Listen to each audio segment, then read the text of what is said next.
Es que quiero que conozca el Caribe. Voces del Caribe Podcast. Hola amigos, ¿cómo están? Bienvenidos y bienvenidas a un episodio más de Voces del Caribe. Para mí es un honor, Eduardo Montero les acompaña y les saluda. Un aplauso, lo logró. Al fin. Ya se presentó el chiquito. Guatatín, mi gente, ¿cómo la están pasando? Espero que estén sumamente bien.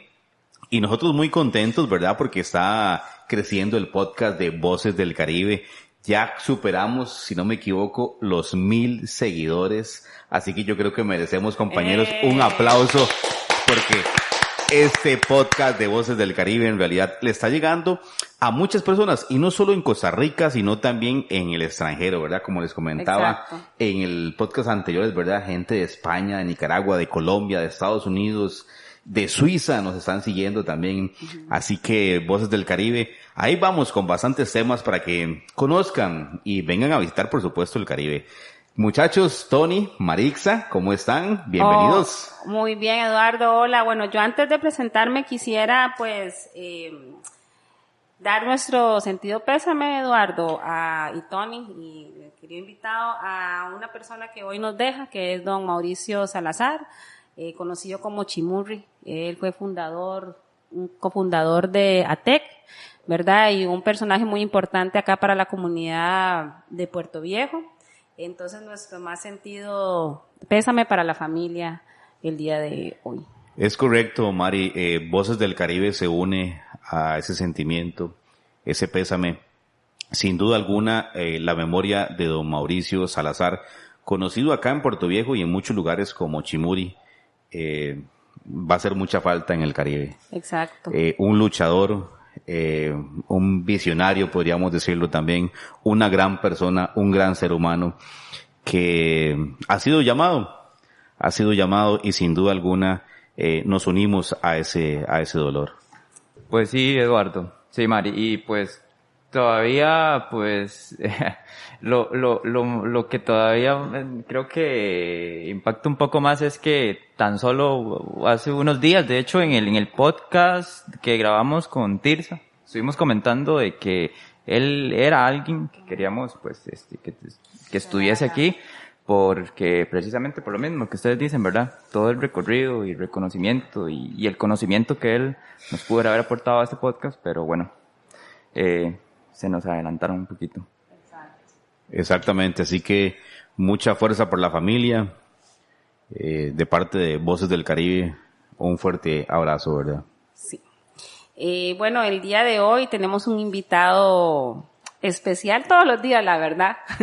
Es que siempre son invitados especiales, exacto, Mari. Y como decimos, buenas noches, buenos días, buenas tardes. A la hora que usted escuche este podcast, esperemos que lo pueda disfrutar, que siga conociendo un poco más de Caribe. Aquí su servidora Marixa Morales, ¿verdad? Porque no me había presentado. Tony, ¿cómo estás? Pues bien, bien. Es que ya estamos entrando, entrando con el reporte del clima. Estamos entrando ya en el invierno, creo que ahora sí ya es en serio, ya van como 2 semanitas, ¿verdad? Y creo que, no, mentira, como 1 semana apenas, pero las lluvias se han ido asomando poco a poco, pero estos días sí ya ha sido más constante, así que yo creo que oficialmente se inaugura Navidad.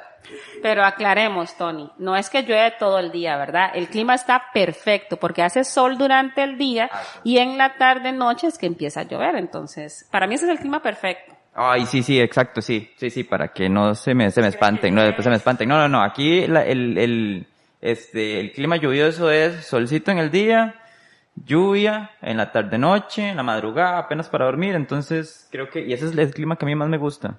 Yo amo dormir con la lluvia. Sí, así no tienen que prender el abanico, no tienen que poner el aire acondicionado, porque la noche está fresquita, sí. La noche está muy rica en el Caribe, entonces en la mañana pueden ir a la playa, disfrutar de todas esas bellezas, y en la tarde-noche un poquito de agua, pero fresquita, apenas para refrescar, ¿verdad? Y llueve como 1 horita o tal vez menos. Exactamente. Solo no es que está hace baldazo y no. Está apenas así como el pelillo de gato al principio y ya después un poquito, pero ahí va. Ojo, no se me confundan. Cuando digo que también hace frío, que está es que vea, a mí me cambian la temperatura 1 grado y ya yo estoy estornudando. Yo soy así, sí, vea, de caribeño. Vea, yo voy el surquí, ya voy tirando, ya, dolor de garganta y estoy fatal de los bronquios y todo. Pero bueno, ¿qué tal si entramos en materia con nuestro invitado de hoy? Exactamente, compañeros, y como lo decía Mari hace poquito, es que en realidad el Caribe tiene muchas personalidades que nos engalanan con su presencia. Exacto. O sea, para nosotros es un honor tener acá en Voces del Caribe nada más y nada menos que a don Edgar Campbell Carr. Así que le damos un fuerte aplauso a don Edgar, que nos acompaña acá en Voces del Caribe.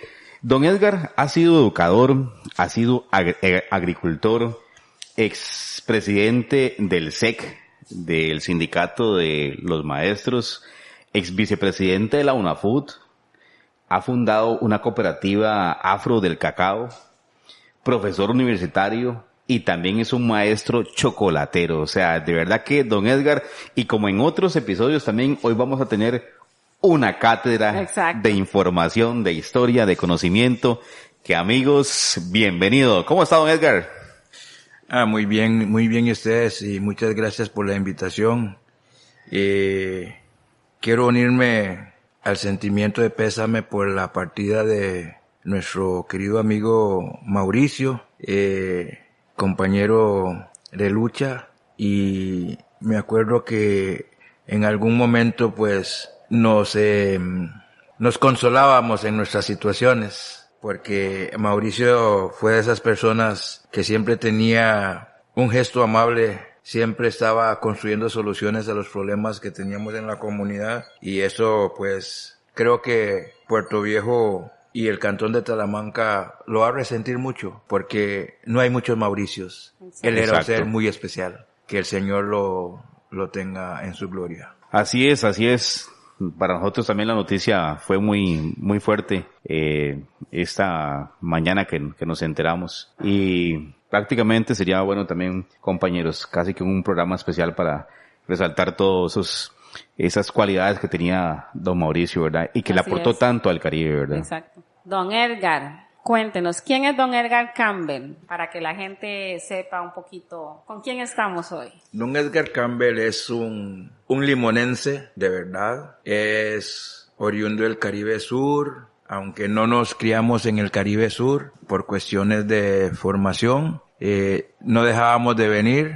Me acuerdo que mi padre siempre me decía, no te olvides de dónde vienes. Y conversaba yo con algunos compañeros un día de estos, sentado ahí en lo que llamamos el parquecito, que él me decía, no venda lo que tienes, porque va a venir mucha gente para quedarse con lo que nosotros tenemos y lo que hemos cuidado tanto. Y vieras cómo recuerdo eso, y recuerdo a este otro señor que le llamamos Diablo, que es toda una figura en esta comunidad, fue toda una figura. Lo mismo que Don Dudley. No me puedo olvidar de Mr. Bryan, que son señores que para mí pues dejan huella acá. El señor Patterson. ¿Y quién más es Don Edgar? Don Edgar es un hijo de una comunidad que no solo tiene ganas de vivir, sino una comunidad que demuestra que para vivir es importante ser solidario. Nosotros nos criamos como hijos de esta comunidad, y tal vez por eso es que estoy de regreso acá después de haber salido más de 50 años. Wow. Entonces regresé a hacer lo que mis padres hicieron para hacerme un profesional. Y como se lo digo a los chicos, ser profesional es importante, pero no es determinante. Lo determinante es saber que somos del campo, y el campo hace hombres y mujeres de bien, y yo creo ser uno de esos. Así es. Yo creo que casi, digamos, parte de algunas de las entrevistas que hemos tenido es eso, ¿verdad? Hay gente que se ha ido pero la tierra siempre lo llama a uno, siempre, y eso, esa sensación linda que es de devolverle a la, ¿verdad? Como al lugar que lo vio a uno nacer, devolverle a la vida la oportunidad que uno le dio con otras personas. Yo creo que eso es lo que usted está haciendo aquí, digamos, ahora en Puerto Viejo, devolviéndole a esta tierra que lo vio nacer todo lo que le dio. Pero como dijo Eduardo, don Edgar tiene muchas facetas, ¿verdad? Exacto, completamente. Don Edgar nos va, como decía, una cátedra hoy, ¿verdad? De información. Sí, A mí me gustaría que don Edgar nos contara, sí, porque es que don Edgar, es importante que su currículum quede plasmado en algún lado. Usted no se lo puede guardar. Así que nos cuente un poco así, ya Eduardo lo que dijo fue como fueron pinceladas del realidad lo que es don Edgar, sí. Pero don Edgar, cuéntenos, ¿qué hizo usted durante esos 50 años que no estuvo en el Caribe? Porque ahorita vamos a entrar a que nos cuente qué es lo que usted vino a hacer al Caribe, porque me parece a mí que eso es toda otra historia, pero antes de eso, háganos la introducción y cuéntenos qué hizo usted durante esos 50 años. Ok, en estos momentos yo tengo casi 67 años de edad. Cuando me mandaron a Limón fue para estudiar. Estudié en la Escuela Valvanero Vargas, donde me gradué en 1966.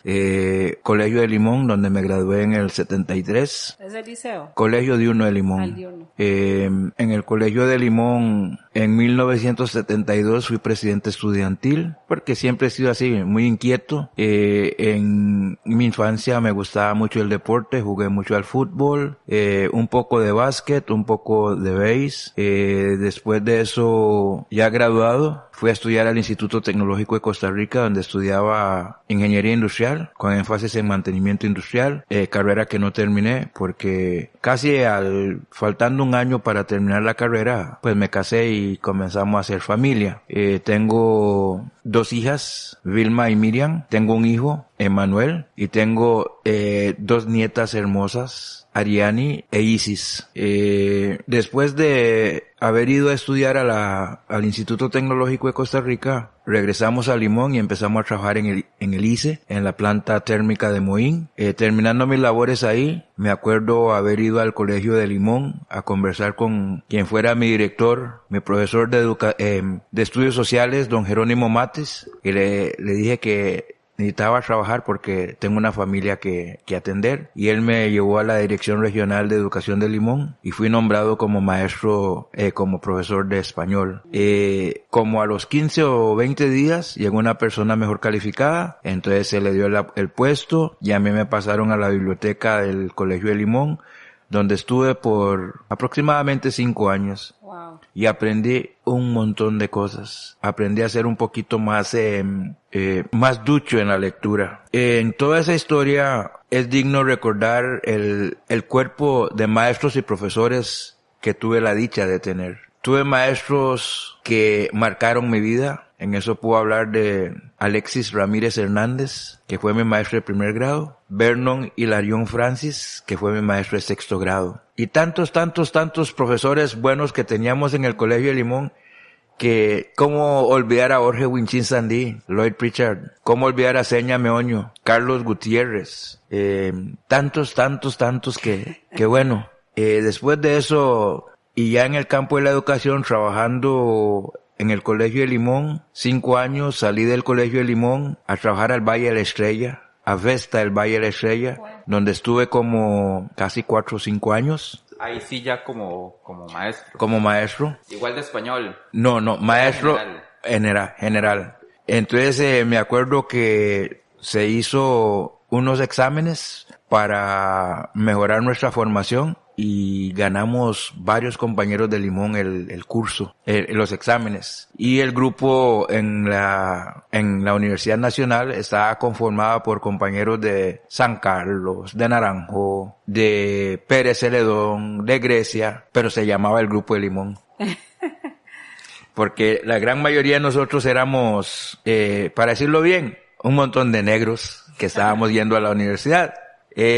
Ahí pasamos una anécdota muy bonita. El director de la Escuela de Educación Rural nos retó porque dijo que cuando los limonenses íbamos a estudiar no terminábamos la carrera. Nosotros éramos 32 y de los 32 31 de nosotros nos graduamos y la gran mayoría de nosotros con honores. En serio. Usted sabe que eso yo lo he escuchado más de una vez. A mí más de una vez me lo han dicho. A mí siempre me han dicho eso. Que no terminen la carrera, que no terminen el estudio. Nosotros los limonenses nunca terminamos lo que empezamos. Y así, en las carreras siempre la dejan botada. Y yo puedo decirles que también tuve la desdicha de tener en la U a una colega que fue mi profesora en el Colegio de Limón, que me había dicho, o nos había dicho en ese entonces, porque hablábamos mucho inglés en las clases, que hablábamos la lengua como la lengua del esclavo, y que eso no se hablaba, que teníamos que hablar español. Y tuvimos un conflicto que no dejó de marcar la vida de muchos de nosotros,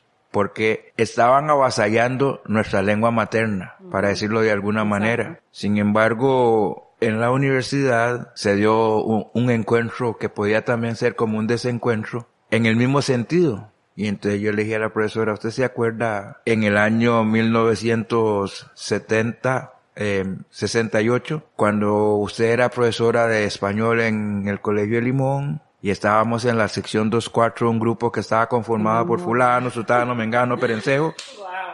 Que usted hizo esto y esto y esto. Le digo, ahora yo estoy estudiando educación. Y espero que yo no tenga que decirle esto a ninguno de mis estudiantes mañana. Y esto es lo que me está diciendo, es que yo iba a ser un mejor profesor de lo que usted fue para mí. Joven, sin prejuicio, me importaba un pito lo que quisiera pensar, pero yo le dije lo que yo sentía. Exacto. Entonces, hay algo que los marcó, digamos. Desde ahí fue donde empezó esa vida de representante, ¿verdad? Porque, por ejemplo, ya luego usted nos mencionaba que, bueno, Eduardo mencionó que usted fue presidente del SEC. O sea, lo que me refiero es si desde ahí ya empezó a nacer toda esa semilla.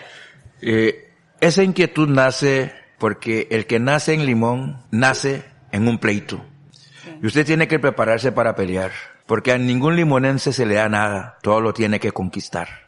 Entonces, a partir de ahí, yo entendí que había que luchar. Y con ejemplos de profesores como Jorge Winchín, con ejemplos como el mismo Diablo, como mi papá, como Marvin Wright, es gente que tenía que luchar. Ver a los muelleros levantarse a medianoche para ir a trabajar, ver a los pescadores tener que salir en la madrugada a ir a pescar, eso marcó mi vida. Y don Edgar, ¿usted cree que ahora hay un cambio como en eso? Para el limonense, digamos, eso que usted habla que, digamos, el limonense siempre tuvo que luchar por sus cosas. No sé, ¿cree usted que hay como, que ha cambiado, que ha mejorado en ciertos aspectos o que no? Habemos muchos más preparados. Ajá. Pero Limón no tiene oportunidades para su gente preparada. Exacto. Entonces tienen que emigrar. Entonces esa diáspora nos está matando. Porque la gente preparada que necesitamos para ponernos a caminar como un pueblo están en otro lado dando lo mejor que tienen. Sí. Entonces eso tal vez explica por qué yo estoy hoy aquí. Yo estoy hoy aquí porque yo necesito devolver lo más que yo pueda con el poco tiempo que me queda. Exacto. Por eso en mi finca yo tengo a los chiquillos que me llegan y yo les enseño todo lo que sé.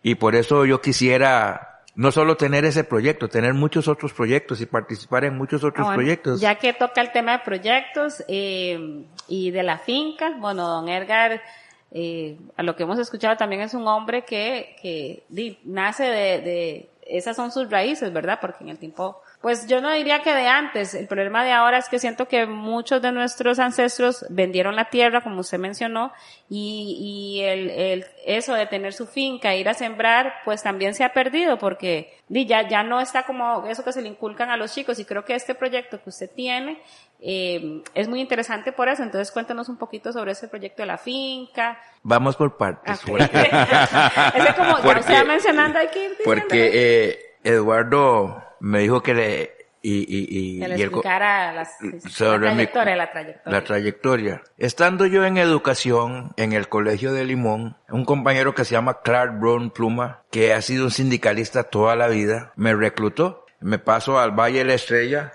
y ya me vuelvo representante del Sindicato de Trabajadores de la Educación Costarricense. Llegan los dirigentes nacionales y me encuentran y me llevan a la dirección nacional del sindicato como secretario de Relaciones Internacionales. Wow. Estando ahí como secretario de Relaciones Internacionales, paso a la Secretaría de Educación y decidimos entrarle a la campaña para la presidencia del SEC, por lo cual fuimos a 6 campañas consecutivas y la que pensábamos que no íbamos a ganar porque habíamos perdido 5, estando este servidor con varicela, no se podía mover, pero con un gran equipo ganamos las elecciones. Y entonces ahí estuve yo en la dirección de Sindicato de Trabajadores de la Educación Costarricense por muchos años. Situación que me enseñó de que todos nacemos chiquitos, como dice Bob Marley, pero al final de cuentas todos pensamos y todos podemos hacer. Creo que para los trabajadores de la educación logramos muchas cuestiones importantes, aunque muchos de mis colegas nunca lo entendieron, porque ellos siempre quieren que en un proceso de negociación, quieren que usted gane el 100%. Sí. Es muy difícil eso, ganar el 100%. En un proceso de negociación, Siempre es como una hoja. Exacto. Que usted la agarra y la parte en pedacitos. Usted va con nada, pero usted quiere traerse algo. Exacto. Y si usted se gana un 5%, usted ganó. Sí, claro. Si usted se gana 1%, usted ganó. Y a mí me tocó, después del bombazo que se le pegó al sistema de pensiones del magisterio en el 95, trabajar eso. Entonces logramos revalorar pensiones un poco, logramos mejorar la calidad de formación de los docentes y pues también logramos colocar a mucho de nuestra gente, que era muy importante. Sin embargo, mi vida profesional y sindical, yo no los veo como aparte. El educador en este país es un político, porque crea conciencias, forma hombres y mujeres de bien. Entonces, yo podía trabajar desde la dirección sindical, pero también trabajo desde el aula. Exacto. Entonces, yo no veo ninguna diferencia entre ser un dirigente sindical o ser un maestro. Siempre he pensado que, bueno, no sé, usted que estuvo ahí, que en el país al educador, bueno, más ahora en la actualidad, ¿verdad? Creo que al empleado público que siento yo, ¿verdad? A nivel personal, que menos se le valora. Al final, o sea, el educador es el que forma, ¿verdad? O sea, es nuestro primer paso en toda esta cuestión de aprender, de conocer, de conocimiento, y siento yo que está muy desvalorado el No lo aporte siente, que hace, Maris. Para mí es una realidad. que hace el educador. Es una realidad. Es correcto. Y es como yo siempre le digo a mis colegas, si usted viene a trabajar y viene a dar clases, dé lo mejor que usted tiene. No podemos esperar mucho de los padres, porque hoy yo soy padre, yo soy abuelo, y lo digo sin ningún miramiento. Los padres quieren subsidiar su responsabilidad de los maestros. Quieren que nosotros criemos a sus hijos. Uh-huh. Y ellos no quieren tener a sus hijos en la casa. La escuela se vuelve en una gran guardería. Exacto. Y entonces, eso es la situación que no logramos comprender, no logramos empatarnos. Uh-huh. Yo me acuerdo que cuando iba a la escuela, mi abuela le decía al maestro, you take care of him now. ¿Se sabe qué significa eso? Ahora le toca a usted lo cuida. Usted lo cuida. Y cuando ella decía que usted lo cuida con todo lo que conlleva. Con todo lo que conlleva. Entonces había un respeto hacia el maestro. Exacto. Un respeto hacia el educador. Hoy, usted le llama la atención a un chiquillo y tiene todos los derechos del mundo. Y la mamá y los papás tienen todos los derechos del mundo y vienen a la escuela y quieren armar un pleito. Pero se les olvida que también tienen grandes responsabilidades. Entonces, ¿qué es lo que está pasando? Bien lo dijo Omar Dengo. No podemos darle todos los derechos a los chicos hoy para que cuando sean hombres se los quitemos. Tenemos que equilibrar las cosas. Exacto. Entonces, en ese sentido, me parece que la cosa va a ir mejorando. Esta pandemia que nos tiene a todos encapsulados, le ha recordado a los padres de familia que tienen una responsabilidad. Eso le iba a comentar yo. Eso le iba a comentar yo, pero no quería interrumpirla. Sí, porque o sea, claro, las mamás y los papás y los tíos y las abuelas y los abuelos tienen que trabajar con los carajillos ahora. exacto. Entonces, ellos saben lo que ahora sufren los maestros. Y más cuando tienen chiquillos que les falta orden. Entonces, que no quieren y que son medios echados, entonces comienzan a sufrir, comienzan a salir Diría mi las mamá, canas. le falta faja, dice. ¿No? Entonces, esto de la educación tiene muchas cuestiones que hay que valorar. Claro. Cuando los papás podíamos ordenar a los hijos, teníamos mejores hijos. Uh-huh. Pero después de que comenzaron a darle a nuestros hijos muchos derechos, y decirle, si usted lo toca, le llevo al patronato. Entonces comenzamos a tenerle miedo a los chiquillos míos. Y les voy a contar algo que pasó hace algunos años con mi nieta menor. En la escuela les dicen que ellos tienen muchos derechos y la mamá le llamó la atención y le dijo que la iba a llevar al patronato. Vilma es abogada. ¿Y sabe qué hizo Vilma? La llevó al patronato y la dejó ahí. Le dijo, es que ustedes les han dicho a ellos que yo como mamá no le puedo llamar la atención. Entonces hágame el favor y ustedes la cuidan a partir de ahora. Yo me voy, porque usted me ha quitado la responsabilidad. Sí, será que no tiene que aplicar. Vea, Isis es negrita y lloró y se puso casi blanquita. Y desde esta fecha hasta hoy, eso nunca más volvió a suceder. Entonces, vean ustedes cómo la misma sociedad nos pone como padres de familia trampas. Cierto.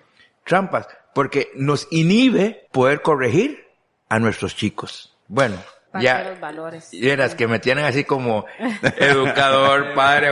Es que es de todo. Es que sí, es de todo, de hecho, y que es que el problema es que con don Edgar es que él tiene un nivel de análisis y de comprensión que es que entonces empieza a profundizar más las cosas. Entonces, y también yo sé, aquí don Edgar, el detalle es que a todos aquí nos gusta hablar.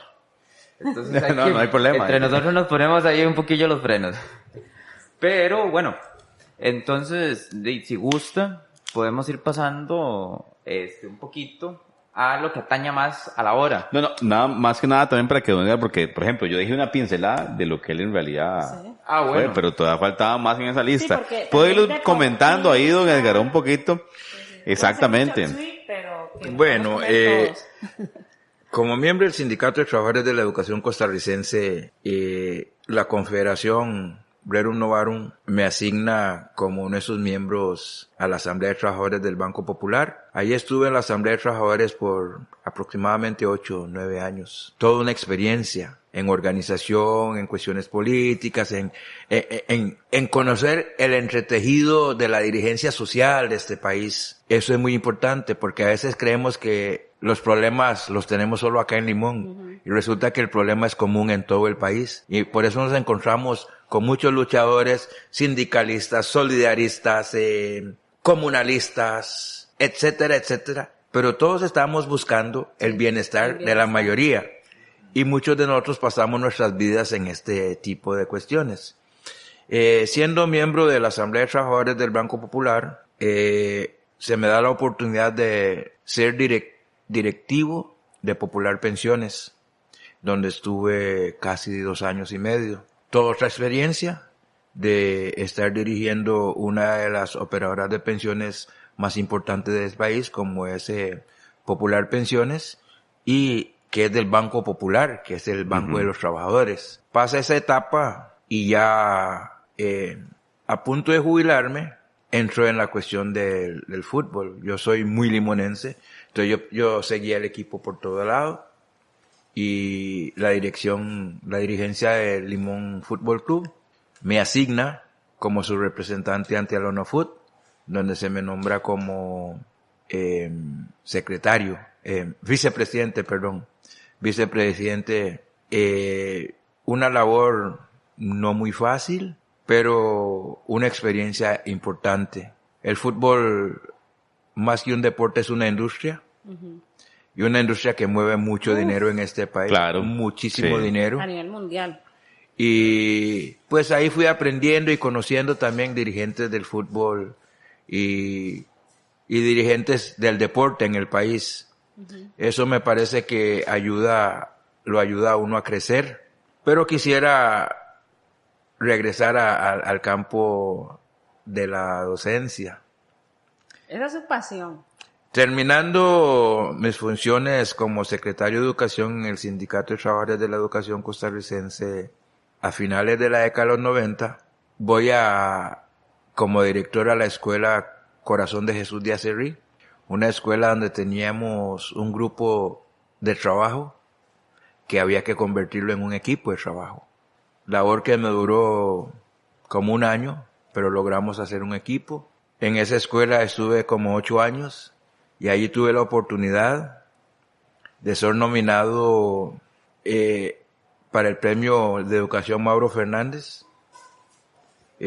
Fui nombrado en el circuito 03 de Desamparados como uno de los candidatos. Logré llegar a ser el premio regional y concursé a nivel nacional para el premio Mauro Fernández.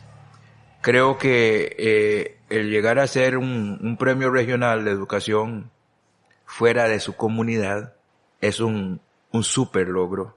Yo trabajé muchos años aquí en Limón y ni siquiera se me consideró. Nadie es profeta en su propia tierra. Sin embargo, Podríamos decir, don Edgar, que un talamanqueño exacto. fue nominado al premio Mauro Fernández. Es correcto. Entonces, el llegar a ser premio regional en el Cantón de Desamparados es algo extraordinario, extraordinario. Hay muchos maestros que han pasado toda su vida y ni siquiera fueron nominados. Entonces, eso yo lo guardo mucho y tengo un trofeito que me dieron. Y ahí lo tengo en la finca. Ese trofeo lo limpio todos los días porque eso es lo que demuestra parte del trabajo que realizamos como educadores. Y la calidad del trabajo que usted realizó. Allá en Desamparados, en Acerrí Desamparados, se desarrolló un proyectito que se llamaba el Proyecto Mariposa, que era que los chicos aprendieran leer, escribir, que significa pensar, que pudieran hacer uso de la tecnología de la información y la comunicación y pudieran tener la capacidad de comunicarse en público. Se llama el Proyecto Mariposa. Me acuerdo que lo llevábamos a las fuentes de tomas de agua, que lo llevábamos a los centros de investigación de la universidad, que lo llevábamos a la ciudad de los niños para que vieran todos los procesos. Hoy por hoy, una gran cantidad de esos chicos que participaron de este proyecto son estudiantes muy aventajados o son profesionales de primera línea. Para hacer este tipo de proyectos en educación, usted tiene que tener carácter, porque el sistema educativo encapsula mucho. Y muchas veces para poder funcionar dentro del sistema educativo se tiene que romper los paradigmas característicos del sistema. Tiene que enseñarle a los chicos cosas nuevas.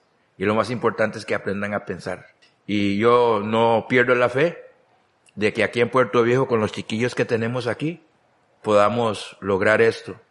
Entonces, en algún momento quisiera poder darme la mano con Casita de Escucha, con los proyectos que tiene Marixa desde la perspectiva cultural, amarrar todo esto con la misma Cámara de Turismo y Comercio, amarrar todo esto para rescatar a nuestros muchachos. Yo creo que yo tengo lo que a muchos les hace falta. Yo tengo la experiencia. Claro. Y estoy dispuesto a ponerlo al servicio de la mayoría. Entonces yo creo que aquí tenemos algo que hacer. Y el trabajo que yo hago con los muchachos y en la comunidad, yo lo hago con una gran pasión, porque yo lo vivo, yo lo siento. No, y se nota, don Edgar, en realidad el trabajo que usted ha hecho con muchos jóvenes de acá, de la comunidad, ¿verdad? De Puerto Viejo en este caso, es importantísimo esa labor que usted realiza. Don Edgar, y también otra de sus facetas que sí me gustaría escucharlo, es la del cacao, ¿verdad? Porque usted como un productor con finca de cacao, ¿verdad? Y un maestro de chocolatero, ¿verdad? Ya con recetas y diferentes productos que han tramitado, que han sacado. Esa cooperativa también, ¿cómo inició? Cuéntanos un poquito también de toda esa parte del chocolate. Bueno, chocolate ya lo que es el producto final, ¿verdad? Pues el cacao al principio. Yo regresé aproximadamente hace 9 años. Estando por acá, me acuerdo que empezamos el proyecto donde está la Rentacar y después comenzamos el proyecto de la casa en la finca y arreglar la finca. Don Edwin me llama, don Edwin Patterson, y me dice que hay un proyecto para armar una cooperativa y voy con ellos a ver, y resulta que era una cooperativa de cacauteros y me gustó la idea. Entonces me fueron introduciendo y comencé a tomar algún liderazgo dentro del proyecto. Y este proyecto significa recuperar la industria del cacao en el Caribe Sur. Aquella industria que nos hizo en algún momento familias ricas, altivas, hasta cierto punto hasta soberbios, porque éramos extremadamente independientes. Porque nosotros éramos cacauteros de verdad. Debo decirles que en estos últimos 7 años hemos recuperado varias fincas, hemos visto a mucha gente produciendo cacao nuevamente, y lo más importante es que nosotros estamos con la intención de darle valor agregado al cacao. Hemos formado a mucha gente en diferentes menesteres del cacao. Entre esos hemos formado a un grupo de casi 10 maestros chocolateros, porque la idea es poderle darle al cacao el mejor valor agregado. Ya hicimos las primeras muestras que en la feria que hubo el año pasado, los mostramos, donde tuvimos sabores de pimienta negra, de naranja, de sal y de cacao puro, todo 70%. Nuestra marca se llama Rainbow Flavor. Y si ustedes preguntan por qué Rainbow, Rainbow es lo más diverso que podemos ver en la naturaleza. Sí. Talamanca es una zona muy diversa donde convivimos una cantidad de grupos étnicos, sí, es cierto, en paz y en armonía con la naturaleza. Entonces, mucha gente dice, ¿pero por qué Coco Frieva? Es que Rainbow Frieva. ¿Por qué Rainbow Frieva? Es porque nosotros somos eso. En el momento que se saca un solo color del arco iris, deja de ser arco iris. Cierto. Y nosotros somos esa amalgama de cultura, de pensamiento y de acciones. Y es lo que nosotros queremos venderle a la gente que nos viene a visitar. Además de eso, poner en nuestros productos este sentimiento que yo expreso hoy, y además del sentimiento, es pura vida de el Caribe Sur. Don Edgar, díganos algo, ¿cuántos productores conforman esa cooperativa? Esta cooperativa está conformada por 40 productores y productoras.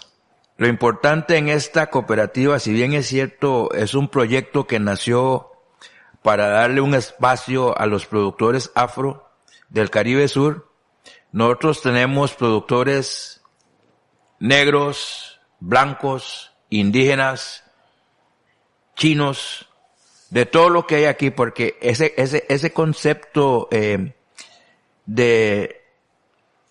la diversidad cultural y étnica que hay en la zona, queremos que esté bien representado en la cooperativa.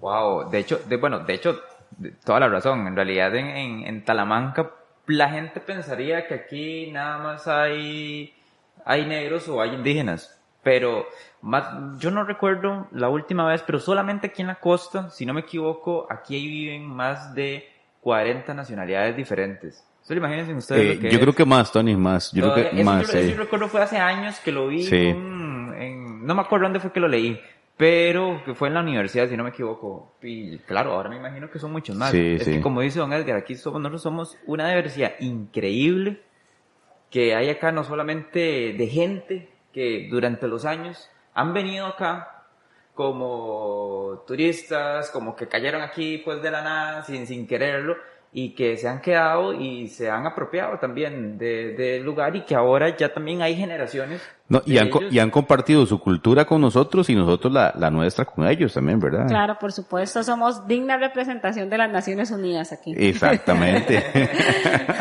Es correcto. Es como una sede de las Naciones Unidas, Talamanca, Caribe Sur.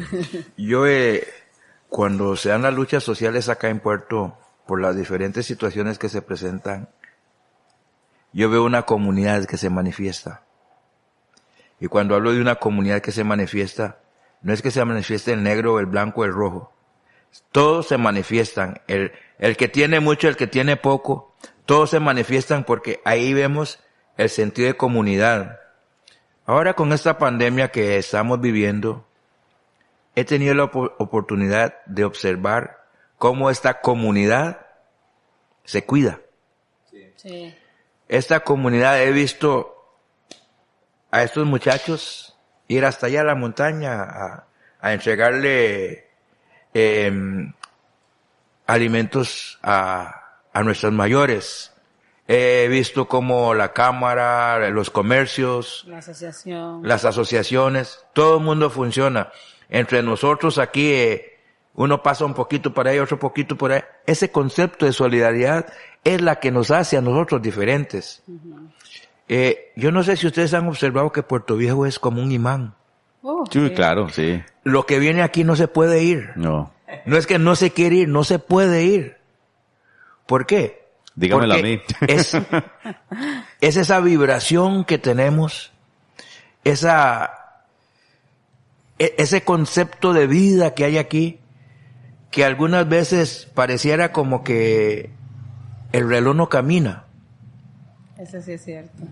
Pero nosotros tenemos ya que empezar a trabajar para asegurar que esto que hemos cuidado por tantas generaciones pueda cuidar a las próximas generaciones también. Porque esto lo cuidaron los abuelos, mis papás, lo estamos cuidando nosotros, pero tenemos que dejárselo como un legado a las nuevas generaciones para que ellos lo puedan cuidar como nosotros lo hemos cuidado hasta ahora. Y ya no sé, como que se me está acabando el repertorio. Don Edgar, esto lo que usted dice de pasarle, de heredarle a las nuevas generaciones, no solamente creo que se trata de dejárselos ahí, como dice usted, como una tierra que será suya cuando yo me muera, sino a mí me llama mucho la atención que usted no es docente porque le tocó trabajar como docente. Usted es un docente de vocación. ¿Por qué? Porque usted ya lleva varios años pensionado y aún así sigue enseñando.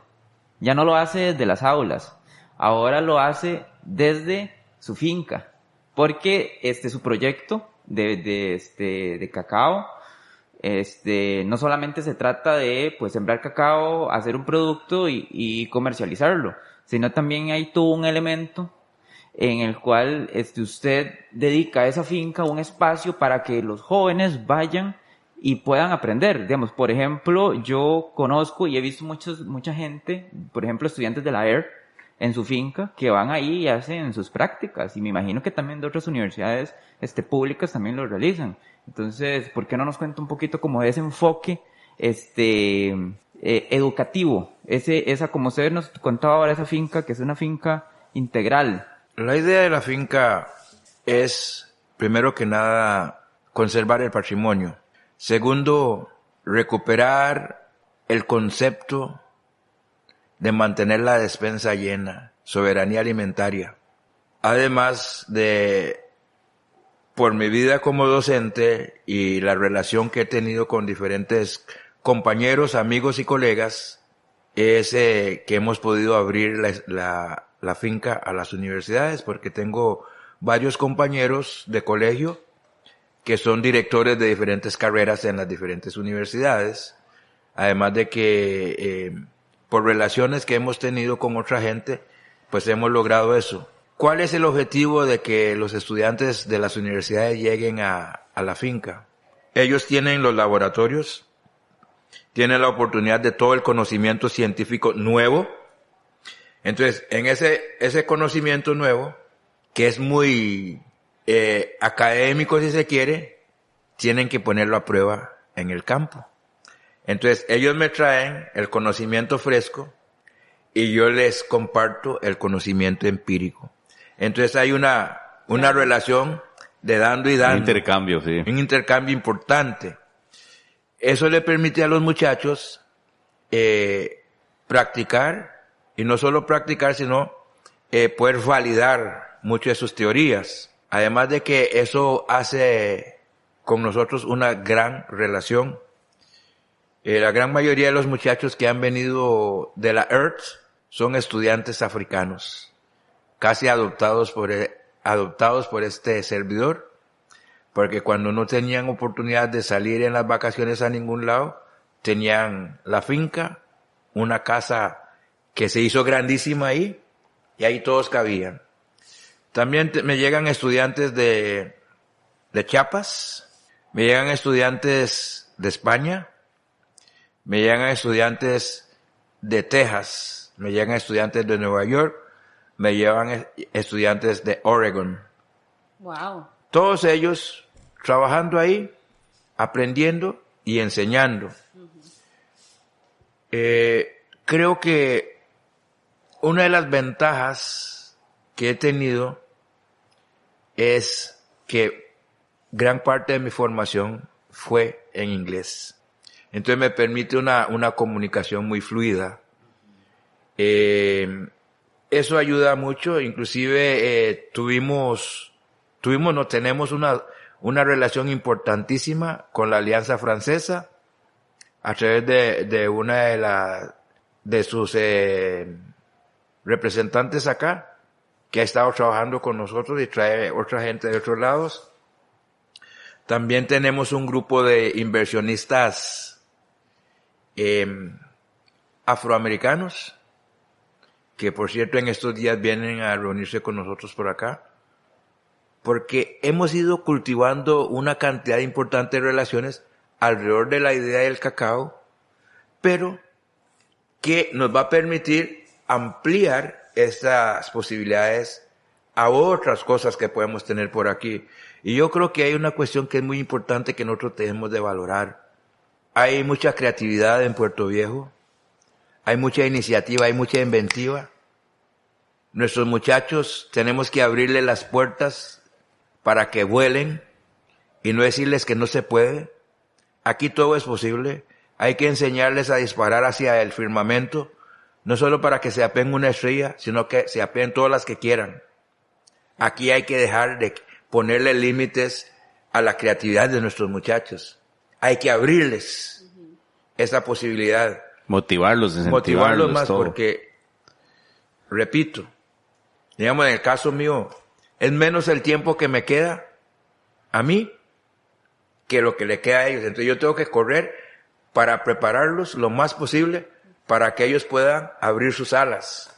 Entonces en ese sentido es que yo voy haciendo todo este esfuerzo con la academia, con los centros de investigación, con los centros de formación, para que la gente que esté alrededor del proyecto pueda irse capacitando, y no exactamente los de la tercera edad.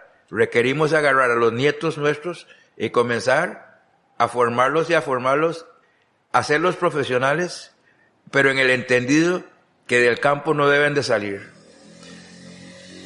¿Se va a hacer médico? Con mucho gusto, pero vamos a seguir sembrando la tierra. ¿Va a ser ingeniero? Con gusto, pero seguimos sembrando la tierra. ¿Va a ser microbióloga? Con gusto, pero va a seguir sembrando la tierra. Y creo que eso tiene mucho sentido, porque ahora con esta pandemia se vio eso, cómo la gente, digamos, la gente que tiene tierra, o aunque sea un pedacito, empezó a hacer eso, a sembrar en su casa. Porque y al final era algo que se hacía antes, o sea, la gente sembraba lo que comía.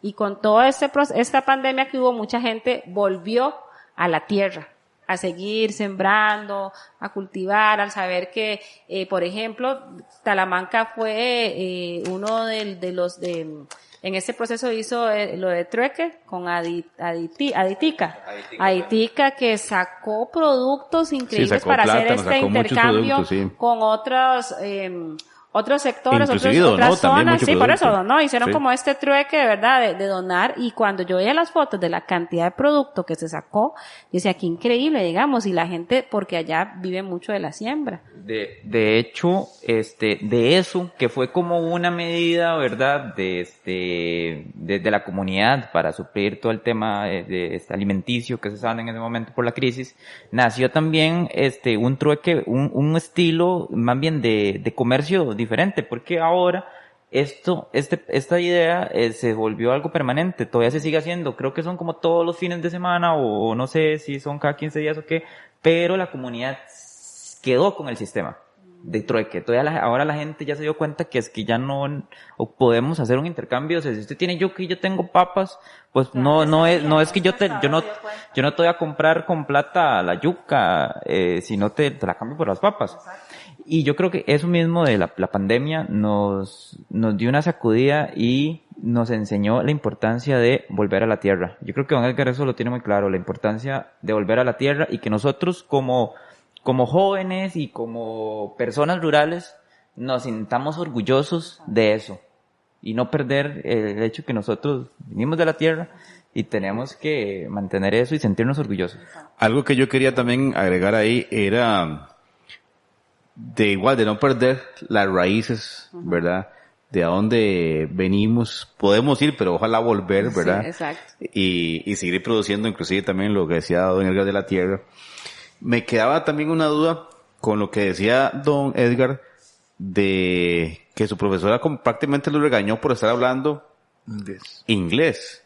Y estaban hablando el criol limonense, me imagino, ¿verdad? Es lo que uno esperaría. Don Edgar, con sus años en lo que es la función de enseñanza, ¿no se debería establecer más bien como que fuera ya normado que el criol, al menos en el lado de Limón, se imparta para que no se pierda? Que hay mucho afrodescendiente que no habla criol. Exacto. Como se hace en Talamanca Exactamente. Alta, que se habla el bibli. Que se habla el bibli, ¿verdad? Pero por lo menos que unas lecciones que sean del criol, que es fundamental, es necesario, es importantísimo. Mis hijos, cuando se criaban, a los 3 años iban a la escuela inglés. En la escuela inglesa aprenden a leer, a escribir, a recitar, a declamar. Aprenden a leer la Biblia, aprenden a dibujar. Además de eso, aprenden las relaciones sociales básicas. Otra de las cuestiones a la par de esto que tenemos que poner en la enseñanza del criol en las escuelas es gastronomía caribeña. Claro, es Porque importantísimo. los carajillos nuestros tienen que aprender a hacer el tuoto, el rice and bean, el bami, el duconú. Todas esas cosas hay que recuperarlas. Pero ¿cómo se recuperan? Tenemos que entrar en procesos de investigación, pero cuanto antes, a recoger esa información, comenzar a trabajar con el INA o con quien sea, o si no entre nosotros aquí, a enseñarle a los chiquillos las recetas para que puedan hacer, porque eso vende.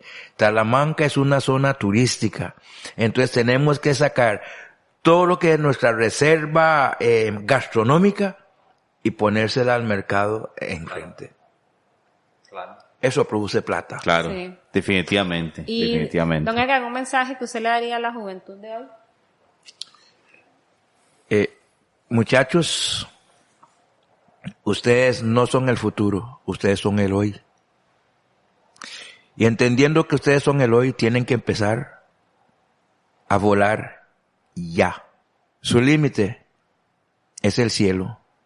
No hay techos para sus posibilidades. Créansela. Éntrenle con ganas a cambiar el mundo. No le tengan miedo. Sean como el Quijote. Sean como el Quijote. Éntrenle a todo. Sin miedo.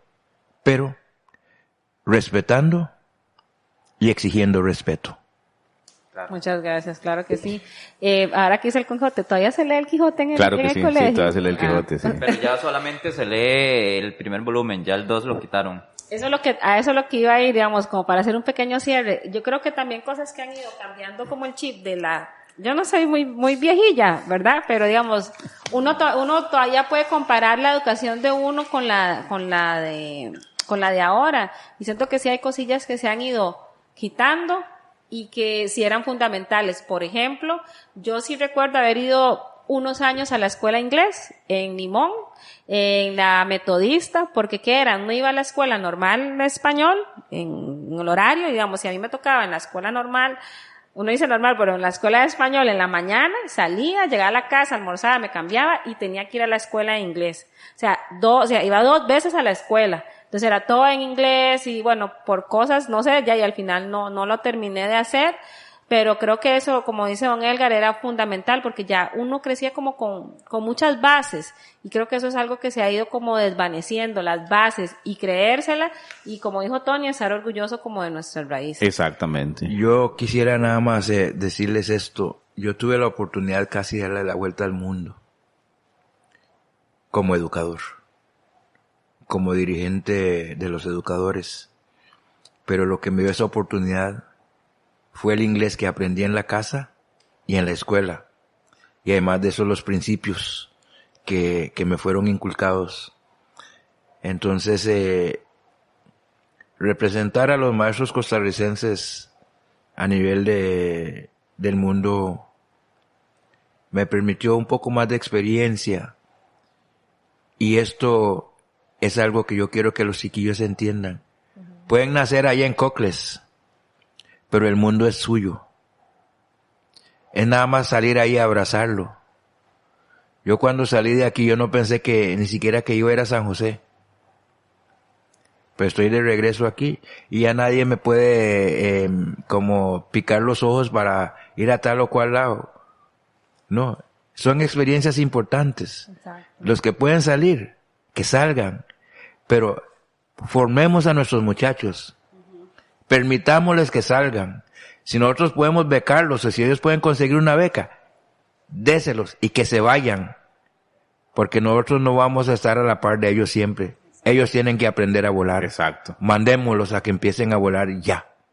Yo creo que un aplauso para don Edgar, ¿verdad?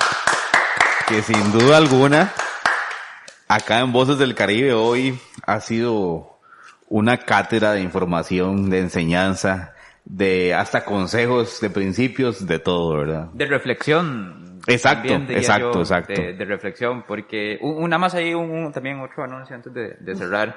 Esto de cómo la estandarización de la escuela costarricense, afectó mucho las capacidades que tenían, Limón a nivel de enseñanza. Se refleja un poco, en el libro de El Negro en Costa Rica, de Chris Duncan, como uno de los libros que a mí en la universidad me marcó bastante porque ahí fue donde aprendí mucho de la historia de Limón, que pues en la escuela no te enseñan. Entonces ahí pues se contaba un poco cómo el limonense con la escuela de inglés, era aventajado hacia el resto del país. Entonces nada más ahí, que lo quiera leer, les recomiendo el libro El Negro en Costa Rica.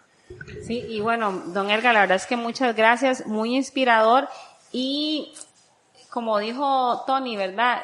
Es que ahora hay gente que estudia educación, algunos, no todos, por conseguir un trabajo, pero esa vocación del enseñar, o sea, terminó, está pensionado, pero sigue porque él tiene esa vocación de enseñarle, de devolverle a la generación de lo que él aprendió para que abrirles, como él dice, esa ventana de oportunidades y que puedan explorar el mundo. Y de verdad yo le agradezco eso porque quedan pocos educadores así ahora. Sí, quedan muy pocos educadores muy pocos y con yo ese creo sentimiento. Exacto, ese sentimiento que es esa vocación del enseñar. O sea que yo sí puedo decir eso de mi niña, voy a decir mi niña de la escuela sí. en Cartago. Más bien un saludo para la niña Carmen en Cartago, porque mira que inclusive una vez que había huelga en Cartago, bueno, era una huelga de educadores, me imagino en ese momento. Ella nos reunió en una cochera, digamos, y nos seguía dando lecciones. A pesar de que había huelga y tal vez y todos con sus principios, sus cosas de lo que estaban defendiendo, ella no dejó que perdiéramos los días de curso lectivo. Y más, si no me equivoco, que estábamos para lo que era el examen de 6º año en aquel entonces, y no nos dejó, no, vamos, sí, y hacía igual 2 grupos, una mañana y el otro una tarde, como se hacía en la escuela. Ajá. Así que educadores como esos quedan Sí. pocos, yo creo, ¿verdad? Yo les hago un último comentario. Yo tengo una maestra, Inés Rivera, que yo todos los días les pongo sus buenos días y sus buenas noches y le pongo fotos de acá. Y para mí es toda una institución, Fue mi maestra de segundo grado. Y ella vive aún. Y nosotros conversamos y es un puro vacilón. Y más bien yo creo que en algún momento ya va a venir a estar acá unos días con nosotros porque, como decimos, ya la mamá necesita que uno la chinee un poco, ¿verdad? Entonces para, por lo menos que venga, que la podamos chinear un poquito por acá. Porque, es la gente que le marca la vida a uno. Exacto. Y eso es importante. Aquí en Puerto Viejo, nunca voy a olvidar a Diablo. Nunca, porque con todo y todo, ese señor amó esta comunidad, Mr. Dudley, Ay, sí. el señor Patterson y Whitey. No se me va a olvidar el Mr. Bryan, porque son de los señores con los que yo conversaba más joven y nunca tuvieron para mí un consejo fuera de orden. Entonces eso yo siempre lo voy a reconocer. Miss Dalí, Doña América, Y Sam. Miss Sam. Entonces es gente que ha tejido en uno este concepto de comunidad. Y eso es lo que a mí me gustaría seguir tejiendo como la araña, el concepto de la comunidad de Puerto Viejo. Yo creo que hay que hacer un episodio de Voces del Caribe en memoria de estas personas que fueron fundadores y marcaron mucho lo que es Puerto Viejo hoy. No, y sin duda alguna también tenemos espacio para hacer otro podcast con don Edgar, porque sí, tenemos nos faltó. información, pero información. El próximo va a ser en la finca. Pero Y vamos a grabar ya. yo sugiero que más o menos me digan el tema porque me agarran así. Y si bien es cierto, Es que esto es una conversa. La uno, idea de- Sí, es lo una tiene, conversación. Pero me gusta. Como educador ya, sí. Es que es lo que le digo yo, es que el problema con Edgar es que si entramos en un tema, entramos a un análisis profundo y es que es lo que pasa, eso es lo que pasa con los educadores. Bueno, compañeros, yo creo que vamos finalizando entonces el espacio de Voces del Caribe. Don Edgar, algunas últimas palabras que quiera compartir con... Agradecerles mucho, decirles que no aflojen en este esfuerzo que están haciendo. Si tienen 1,000 seguidores hoy, mañana van a tener 2,000 y pasado mañana van a tener 3,000. Sigan haciéndolo, vayamos buscando temas, no necesariamente de actualidad, sino temas históricos que la gente le va a ir gustando más. Exacto. Para que vayan conociendo más Puerto Viejo, porque esto es parte de la industria de Puerto Viejo, que es una gran máquina turística. Entonces, pongámosla a funcionar y yo con gusto en lo que pueda cooperar también. Porque Muchas gracias. La Muchas finca gracias. de don Edgar es parte de este proceso. Exacto. Muchas gracias, don Edgar. Y cordialmente invitados, ¿verdad? También para que vengan a la finca de don Edgar. Exacto. Podemos darles inclusive la dirección o el número de teléfono, Edgar, que se contacten con ustedes si quieren visitar la finca, aprender del cacao, no sé. Ahí pueden aprender del cacao. Ahí tenemos, en la finca hay pollos, hay patos, hay chompipes, Chompipe ya casi no se ven. hay perros. Entonces ahí podemos ir a ver el proceso del cacao, podemos ir a cortar cacao, a saborear el cacao, porque hay mucha gente que piensan que el chocolate se hace nada más de un polvillo así. Ajá. No, tienen que ir a saborear la semillita de cacao, a quebrar el cacao, a tocarlo, secarlo, a a tostarlo. hablar con la planta del cacao, a ver qué le va a responder. Vivir esa cuestión, ver un ceibo centenario que tenemos en la finca, un níspero centenario que tenemos en la finca, y decir, ay, ¿cómo puede ser? Entonces, es parte del proceso que estamos realizando también de conservación. Ver las ranitas verdes, las ranitas rojas. Hay algunas ranas arbóreas que podemos encontrar en la finca. Ver los halcones, los monos. Sí. ¿Cuál es como un contacto donde la gente lo pueda localizar para tal vez Hacen un cuando vengan pequeño a hacerse un tour, hacen un cursito tour ahí? para... No, nosotros sí. podemos ver ahí podemos darles mi número de teléfono que es el 8994-1305 y ahí en el Facebook está Finca Don Edgar, que en los próximos días ya vamos a comenzar a publicitar un poquito más la situación. Y creo que es una linda experiencia porque aquí pueden venir, ir a la playa, ir a la montaña, saborear chocolate, comer rondón. ¿Y por qué no? Ir con los carajillos ahí en la calle, andar en patineta también. Exacto. Exacto. Muchas La recomendación, gracias. de hecho, que estamos haciendo últimamente es que deje el carro en el hotel o en la cabina. Que no no ande con el carro por todo, no. Salga, camine, ande en bicicleta o hasta en patineta, ¿verdad? Hasta en patineta. Exacto. Exacto. Ahora sí, Bueno. amigos, creo que ha sido genial este podcast de hoy de Voces del Caribe. Nos vamos, Marixa.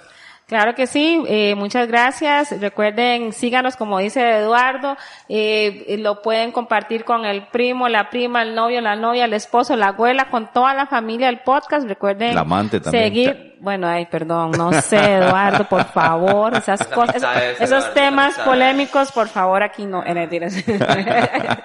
no incite a la gente a portarse La idea mal. es que lo comparta, Sí, y recuerden que para eso es este espacio. Voces del Caribe está hecho para escuchar y conocer lo que se está haciendo en nuestro bello y hermoso Caribe. Tony. Así que nos despedimos con Eduardo. Sí, antes de despedirnos exactamente, bueno, vamos es que con me los adelanté, agradecimientos me adelanté, porque no, ahorita, tenemos que ahorita. agradecerle a el Buffet León, ubicado frente a Cabinas Los Almendros. Recuerde, si tienen un trámite notarial o un trámite judicial que realizar y se encuentra acá por Puerto Viejo, el Buffet León lo puede atender con mucho gusto. Y por supuesto también la invitación para que conozcan el nuevo bar-restaurante Grow, antiguo comisariato de Manuel León. Así que cordialmente invitados. Y ahora sí, Tony. No, Eduardo, dígale usted, ¿cómo es que dice? Nos vamos. Guatatín. Es que quiero que conozcan Caribe. Voces del Caribe Podcast.